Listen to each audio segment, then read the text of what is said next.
Welcome to the Find Your Leadership Confidence podcast with Vicki Nedling. You are about to discover impactful lessons that help you grow as an individual, grow your confidence, and find the positive and good within you, so you powerfully and authentically become the best version of yourself. Be sure you visit our website at www.findyourleadershipconfidence.com. While you're there, subscribe to us via your favorite network. Now tune in, get ready, and enjoy the journey of emerging as a leader of exception in the 21st century. Welcome, everyone, to the Find Your Leadership Confidence podcast. I am your host, Vicki Nedling, coming to you from Roswell, Georgia. The goal of this podcast is to empower our listeners by sharing guests or topics that will be able to grow your business and take it to that next level. And today we have, to do that, my guest, Shā Sparks. So we're going to have some sparks flying here today. Let me tell you a little bit about Shā. She has taken the obstacles of abuse, addiction, depression, anger, low self-worth, and more to guide others to transform their trauma into treasure. Shā is the CEO, Chief Excitement Officer of Sparks of Fire International, great company name. A certified fearless living coach and trainer, host of the Power of Investing in People podcast, author of How to Get Your Voice Back, and co-founder of Firestarters Book Project. As a coach and trainer, she guides leaders to step out of their comfort zone so that they embody the tools and skills to lead with emotional intelligence and intellect through Spark Your Alpha program.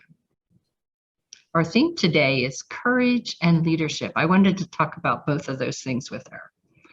So please join me in welcoming my guest, Shā Sparks. Well, hey, Shā. Thank you, Vicki. Thank you so much for having me and listening to you read that. I'm like, oh, that sounds so great when other people read it.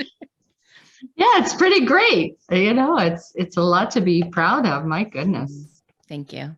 I always start out with the easy question, just to ask you to let our audience know what part of the country you call home. Where do you live?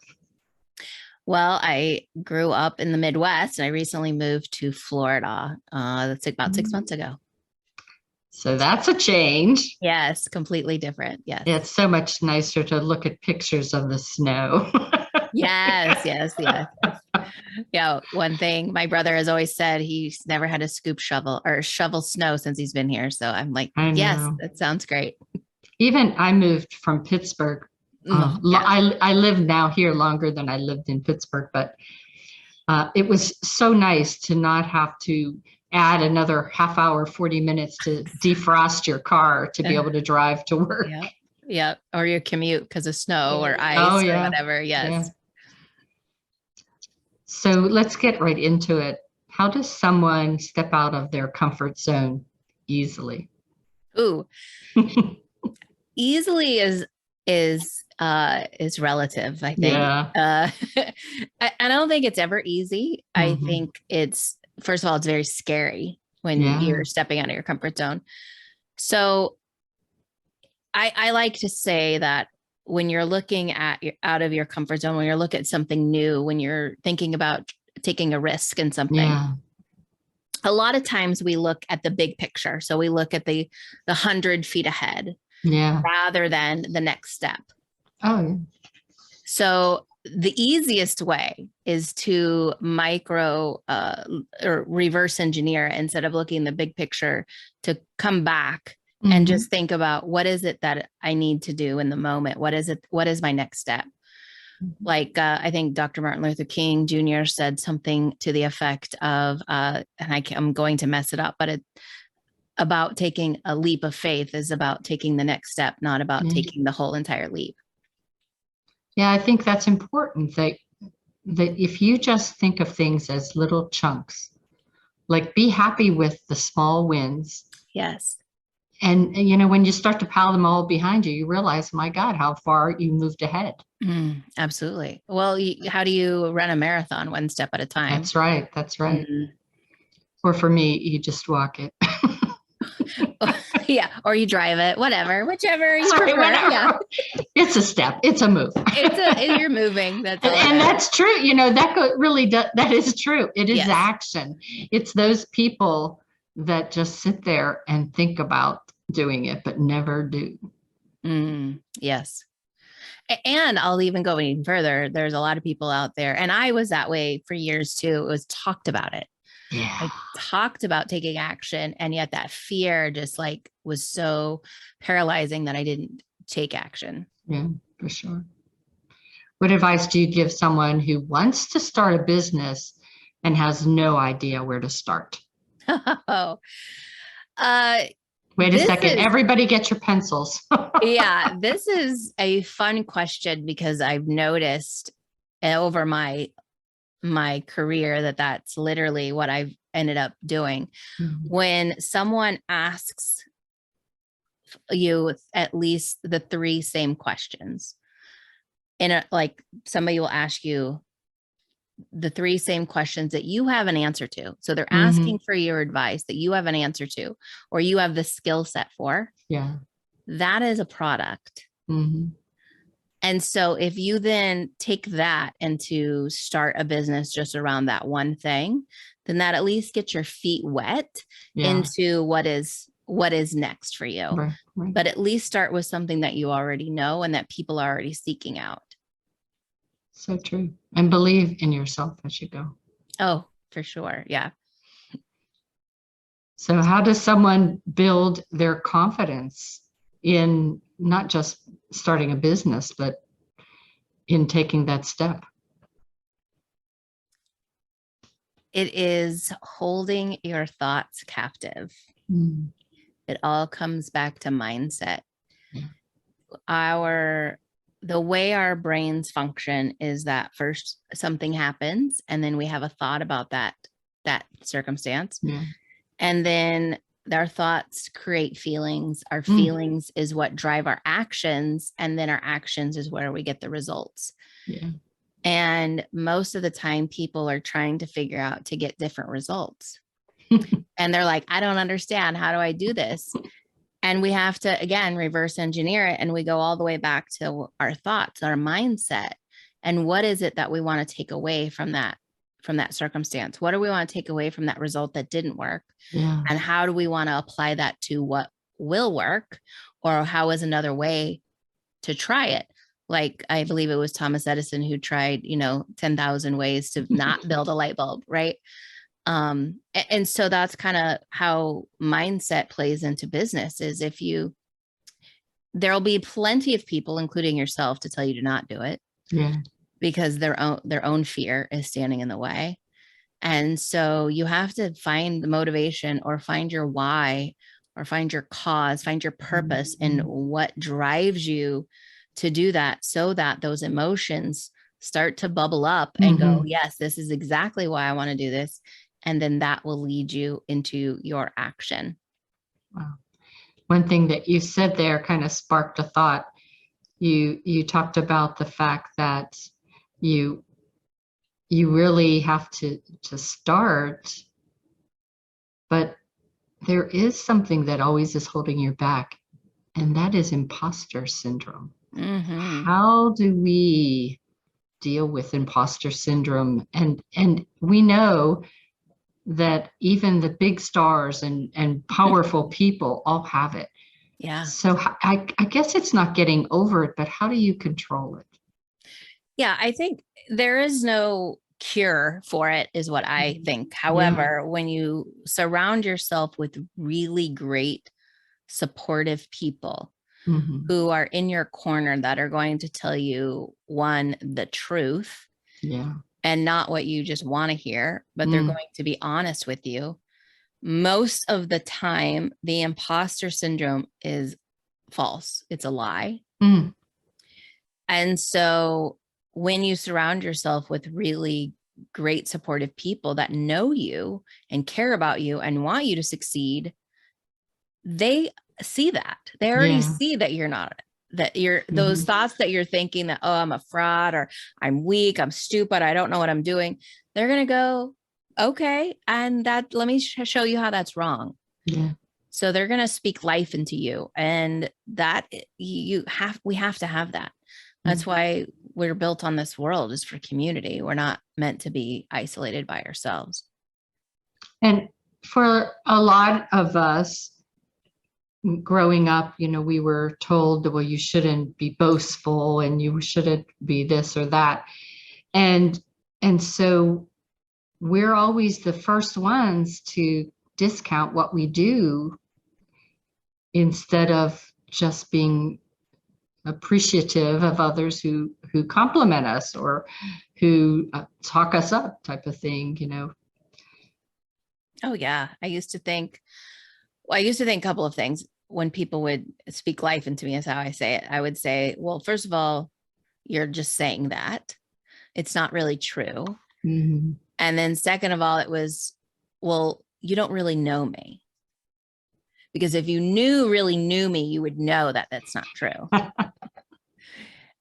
And that's all false. That's all comes from fear, from most of, like you said, we were told when we were children. Yeah. So all of our adult decisions are based on our childhood experiences. That's right. So sometimes we have to go back in order to step into entrepreneurship or step into that risk that we're, thinking about taking. We have to go back and heal those childhood traumas, which as a small t, but they've affected our brain in a way that's how fear shows up. For sure. So that kind of nice segue to my next question. How has fear stopped you? Well, for many years, I was in an abusive relationship, and fear stopped me because I didn't know how to get out and be able to live successfully away from him, because he would always come and track me down and find me. And I honestly just thought he was waiting to kill me. So for that period of time of my life, fear stopped me from living, like thriving. And when I got out of that and went through my own healing process, fear showed up as in the voice in my head that I thought was his voice in my head was really my own voice in my head, repeating what I had heard from childhood. And so I really had to hold my own thoughts captive to really understand that what I was thinking was not true about myself. Yeah. And that's really a difficult way of action to do. But once you start understanding that, oh, this isn't right. No, that can't possibly be true. And you start to believe in yourself. What ends up happening, again, we talked about having support when people speak life into you. You borrow their confidence for you. Awesome. And then you're able to take that step, even if it's a little one. You just take that little step, and then you don't die. Like the whole world doesn't explode. And that in itself goes, oh, I gained a little bit of confidence there. So that gives you that little push more of confidence to take the next step. So again, as you were talking, it made me think too, your situation was so extreme, and yet fear comes in everywhere. And I always talk to people about, a lot of times they'll say what's got them stuck was they have poor follow-up or, missing opportunities. And a lot of times it is just the fear of public speaking. They won't come on my podcast because, well, what if they did something wrong or whatnot is in their back of the mind, but they just say, oh, I forgot to email you, or, I should have said something in times gone by. So the fear can be in simple things that keep you frozen from success. Well, and you just nailed it right there, is that some people are fear of success. Yeah. I don't want to become famous. because I like my quiet life. Yes. It's like, well, okay. Yeah. Well, with great responsibility, what is that? With great reward comes great responsibility. So, right. yeah. And just think how many people they could have helped. I know. They would have just done that speech. What if they was done that podcast? Or, you know, a lot of people write great books, but they don't market them because they're afraid to get out there and talk to even a small group about what great thing they just did. Agreed. Yeah. So how does fear show up for others? And we talked a little bit about that, but how else? Oh my gosh, there's so many different ways. So it's physical fear, right? Like fear of heights, fear of spiders, like you said, fear of speaking on stage. There's also emotional fear, that imposter syndrome. You also mentioned about not following through. That could be procrastination. Mm-hmm. That's how fear shows up. It could also be the fear of being vulnerable, which is where I was for many years. I wasn't able to explain how I was feeling. In fact, even saying that I had a feeling was probably the most terrifying thing. Or even like what my thoughts were, or how I, disagreed with someone. I would just go along to be along, to get along, right? Yeah. To be a people pleaser. That's how fear shows up. Yes. So true. Yeah. There's so many different ways that is funny, because in society, we don't really talk about it. We've never learned these before. Mm-hmm. We just think, oh, everybody experiences it. You're right. Everyone does experience it. And most of the time we think we're the only one who experiences it. And that's what I've learned through my training, is that it is, everyone experiences this. You are not alone. And none of it is true. It is literally our little child inside of us, just trying to stop us from taking a step that might trigger something that happened in our childhood. Yeah. As a leader, fear shows up also in not delegating. Control. Yeah, sure. Yes. And also fear of failure, even if it isn't you doing the work, but if it's failure under you, then you are feeling that. So, and that's really harmful. A lot of people get burned out and quit because they are overworked, overwhelmed, and all they needed to do was release and delegate and allow somebody else to do things. And that goes back to that imposter syndrome too.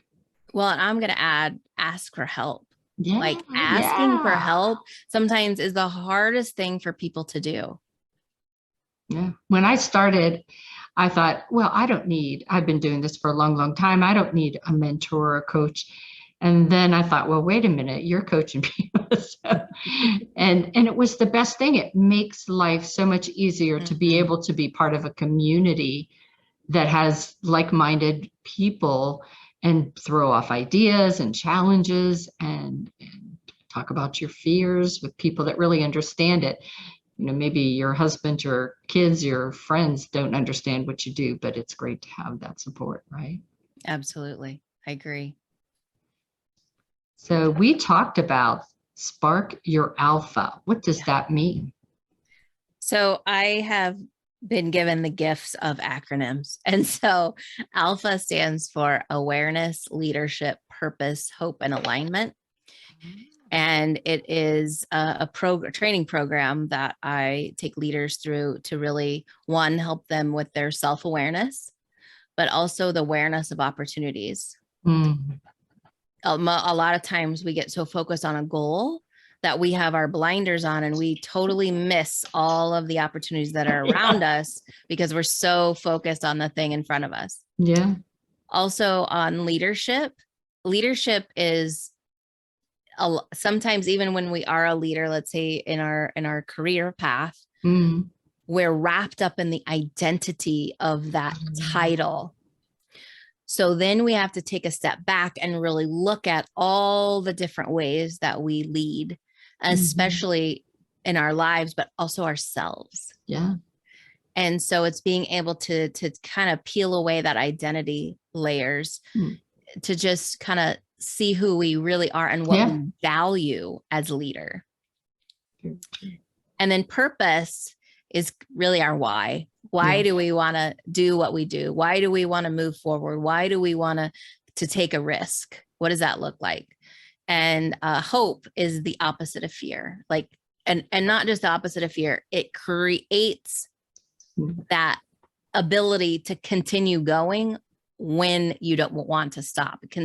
The aspirational hope keeps you going. So even when that fear shows up, you're like, but I want to do this because I can see this. That aspirational hope, that's what keeps you going. And then the last one, alignment, is when all of those literally line up. What does that look like for you? What does that feel like? And how will you know that this is alignment, in alignment of what you're doing, in alignment of your values, your goals? And I say goals lightly. It's more about your intentions for life and what that looks like. So really we get down kind of how alignment shows up. And I could see if you were doing a daily affirmation, that it would be great to kind of think about each of these things and have that in your affirmation to really build that self-confidence and that's, I guess, a tool to be able to fight that imposter syndrome and all that fear that you might have creep up. Absolutely. And I will share with you, if I may, affirmations is one of the major tools that really shifted my mindset for me. And had I not tapped into that before it was a thing, before people were talking about I am statements, I really found an article and started doing it. And it just shifted everything for me. And I even made the aspirational hopes of I am statements and had them all written out on postcards. And it's crazy to think now, looking back, that I can, for my career, I can check all of them off. Yeah. I find putting it in the morning and the evening in my calendar as a meeting. There you go. It helps really to make sure you do it. Yes. And how do you be a spark of hope amid all of this change that we constantly, change isn't going away. So how do you do that? Well, change is constant, right? So it goes back to intention. How do you want to show up in the world? And really kind of goes into your purpose as well. We have a bigger meaning here than just showing up for this podcast. We are changing lives by our words. We are changing lives by our example. And every single one of us has gone through some sort of thing, an obstacle. And I fully believe that when we share the lessons that we've learned from the obstacles that we've overcome, we ignite a tiny spark of hope, love, connection, and community. And when that spark is lit, the whole world lights up. And so if you can just find the thing that you want and practice being it, being that change, that is what will continue to be your why and to keep driving you forward. Many years ago, I was awarded an Ember Award, and the thing that touched me was their explanation. Is, there are a lot of people that will say, I want to be the fire. I want to light the fire under you. But if you think about it, an ember is that slow burning, constant, and you have to have that ember to get to the fire, to the flame. And I think, that's what you're doing, is you're that ember that is lighting that next person. Thank you. That's beautiful. Awesome. I love that. Well, it is time now for rapid fire. Okay. So for everybody, as a reminder, rapid fire is just a word or phrase, and she can just answer in one word back or explanation for a minute or so. But it's just for us to get to know her a little bit better. Sure. So please tell us briefly about your Fire Starters book project. So Firestarters book project started out in the middle of the global pandemic during, I had a 2-month shutdown as a salon owner. I was deemed as non-essential. And I also have all these other businesses at the time, and I thrive in networking events and connections. And to go into isolation, it was like, yeah, this is not for me. No. So I thought, well, what if I created a networking connection type of thing where other co-authors and I connected inside a book. Nice. And then we shared our stories where we were the change and why being the change is so important. And I put it out there, and I have some amazing people and partners that I've partnered with, and some amazing people that I just know in the military and not in the military, who are coaches and podcasters. And they came together and they said, I want in. Yeah. And it's just been this, it's like a slow burn. It's exactly what it is. It's become a movement to connect other people who are being the change and being connected to each other. So that is what Firestarters book project is. And we are always looking for co-authors for our future collections. We're getting ready to launch our next collection soon. And so we're always looking for new co-authors who want to be connected in a group like this, into a community, who are the change they want to see. And having been in one compilation book and having 2 more in the works, actually 3, what I find is they're so easy to read because each author's story is different. Yes. But it's interesting. So it's like you've gone to a party, but instead of only meeting 1 or 2 people, you get to inside track to 8, 10, 25. Yeah. It's a really fast read. So I love compilation books. I do too. Social entrepreneurship.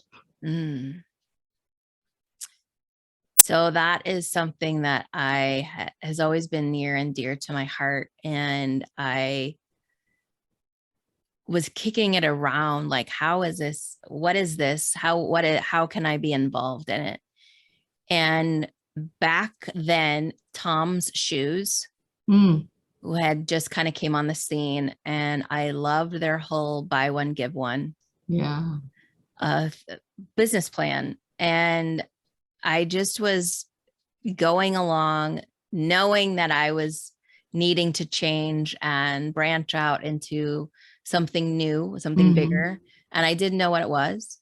And so I was Googling and just typing in words, and somehow, I don't know, other than the grace of God or universe, whatever you want to call it, I call it God, that I came across that a local university was holding a symposium for social entrepreneurship.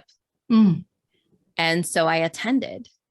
Now, what's funny is when I go, I had no idea what I was stepping into, but it's me and about 150 other people, and about 125, 29, 30 are professors.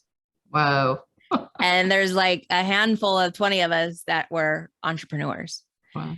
And it was basically a conversation with professors on how to teach this. So cool. Right. And then they said, you can get certified in it. And I was like, yes, I want to be certified in social entrepreneurship. And so it's so fascinating to me why, and I don't say why, I believe that is where our ecosystem is going. Yeah, for sure. Every corporate America, every Fortune 500 company, we are going to start looking at how they can partner with nonprofits to really leave a bigger impact than just the impact that they're having in their product. Yeah. Yeah. And as someone that loves to volunteer and give back, that's something that I think for years and years, I have, I've migrated to companies that did that. Yes. And I always hate some of the companies that their limitation to, who they will give to. And but you can't give to everyone. I understand that, but that always frustrates me. All right, embracing change. we talked to that a little bit about that already, but. Embracing change. What shows up for me is leaning in to the uncomfortableness. Yeah. For me, it's not saying no immediately. Yeah. Well, and to that, embracing change is if someone asks me to do something, it's either a heck yes or it's a no. Yeah. Yeah. How did you get your voice back? It was definitely that holding your thoughts captive thing. And I journaled. I've been journaling for most of my life. And during that healing process, even before that healing process, I was journaling. And that's when I came up with the affirmations and all of that. And one of the things I noticed is that I was started to write down the things that I was hearing myself say. And so I call it a brain dump. Yeah. And I just started to write down all the nasty, horrible things that I would never say to another human. But for whatever reason, we say it to ourselves. Sure. Right. So I wrote all that down. And I went through and I almost kind of did like a release ceremony for it. And I said, I am no longer blank. And I would repeat that. And then I would write the opposite. Oh, nice. And I would say, I am that. And then I went even further and I went back to that aspirational hope thing. And I looked at people who inspire me. Yes. And I wrote, and I looked at what is it that their characteristics have that I really like? And I wrote those out. And then I said, well, if we are a mirror of what we see, then I am also that. Oh, that's beautiful. I love it. Yeah. And thank you. And that is basically not basically, those are a few chapters in my book, actually, How to Get Your Voice Back. It is a prompt journal. And just to do those 4 exercises was life altering for me. Yeah. And to hear some of my readers who have done the same, they were like, I had no idea.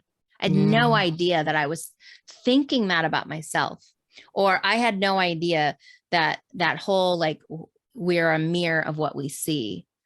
And then to write out the I am inspiring or I am courageous that they see in the other leader, they really go, wow. There were tears. Yeah. Because most of the time we don't acknowledge ourselves. What would be an ideal client for you to have? Gosh. Well, there's a lot of ideal clients. So one of the things that I am doing right now, actually, I'll start there. So one of the things that I'm doing is I am working with professionals who want their own podcast and have no idea where to start. And you should go with her because it's having done it for you is the best. Yes. And what I do is actually interview them for their own show. Oh, so good. So they can then take, like, they're the expert professional, like a doctor, a dentist, a financial planner, and we can really talk about their clients' pain points. Yeah. We can talk about what their FAQs are on their website and really go into detail where it's not just a paragraph that you read, that you really get to hear a story along with why this question is so frequently asked. Yeah. And so then I go with them, and then my team and we take care of all the back end stuff. And the thing I love about this is that we are able to transcribe it. So then we hand it back, all the assets back to the company. And I train their staff on how to use those assets, especially the transcribed assets, for their website, for blogs, for their email marketing, for, whatever it is that they're looking for. It could be their ebook next, or it could be their actual book. And so it's podcast to publications is the what I'm doing. And it's just been so freeing to share the tools that I have learned. Yeah. This is one of the best ways to get your next book. Yes, exactly. Okay. I'm sure there has to be a favorite memory from the past 2.5 years. Oh. With all the pain, there have been gifts. Yeah. So I'll tell you the worst pain, the first memory that led into the best memory. So in Memorial Day of 2020, unfortunately the day that George Floyd passed away, that morning, my brother passed away. Oh, so sad. From COVID. And out of that, my other brother from Florida had come to Kansas City for the service and then stayed with me for a week. And he said, when are you moving to Florida? And so he had been asking me for 28 years. And so then the following year, so that was last year, I decided to take the month of June off from the salon and drive to Florida and try it on. And I stopped at places along the way, and I did podcast interviews and talk about my book. So I called it a podcast and book tour.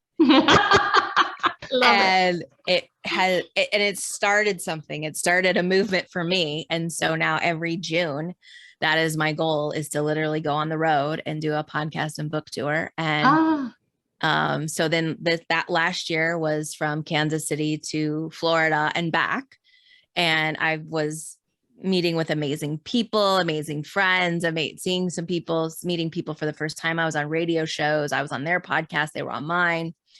And then this year I went to, I did the West Coast. So I flew into San Francisco, drove down to LA, San Diego, back up through Vegas, and then Park City, Utah, and Salt Lake City. And again, so good. That's so good. Just the same thing, like to be able to connect with people is really what it boils down to. Those are my favorite memories, is connecting with people. And all the conferences, the podcast conferences that I attend, it's just, it's literally just a big happy family. Yeah. Well, it is time now for me to warn everyone that is listening in that I'm going to be sharing my screen with contact information, and I will read the website for you. So go get your pencil and paper. So you can reach her by going to her website at www.shasparks.com. That's SHASPARKS. Again, that's SHASPARKS, ShaSparks.com. She's all over social media, LinkedIn, Facebook, Instagram, and YouTube. She has a couple Instagrams. I think I double did your Instagram. I'm sorry, I say Instagram there and it's Twitter. So I'll fix that before we post this. No worries. So she is all over. Just go search Shā Sparks at the social media. And when you go to her website, I'm going to let her just talk a little bit about what you'll find there. Yeah, you can go to my website at Vicki had said, shasparks.com, and you can connect with me with all the social media links there. You can also send me a message there's a Calendly link there. And I will also mention that my podcast, The Power of Investing in People podcast, on every episode, you can go to the show notes, and there is a Calendly link there as well, where you can connect with me, where you can literally go to my Calendly, book an appointment that works best for you, and we can hang out. We can have this kind of chat, but most of all, we can talk about how I can support you in what you're doing, whether it's podcasting, whether it's coaching, or it's a veteran or business resources. I am a plethora of information, and I know so many people. So I do help the veteran community, but I also help, as we heard, social entrepreneurs as well. So definitely connect with me. I'd love to hear from you. And thank you for listening. This has been fun. Well, it has been such a pleasure having a conversation with you, Shā, and you shared stories, lots of great tips, advice, some things to be thoughtful about. And I encourage everyone to go out to Shā Sparks' website to be able to connect with her, but also go out to our social media, both my Find Your Leadership Confidence, but also all of her websites. Comment on what you heard and connect. You know, a lot of what we do is about the connections, as we talked about. And doing that through social media is just that first step to making a difference. So thanks so much for being a great guest. As always, I remind people that life is a journey and it's up to you to enjoy the ride. This is Vicki Nettling signing off. Thank you for tuning into the Find Your Leadership Confidence podcast with Vicki Nettling, where we share impactful lessons that help you grow as an individual, grow your confidence, and find the positive and good within you so you powerfully and authentically become the best version of yourself. Remember to visit our website at www.findyourleadershipconfidence.com and enjoy even more great episodes like this one. Again, while you're here, subscribe to us via your favorite network. We look forward to seeing you next time on the Find Your Leadership Confidence podcast.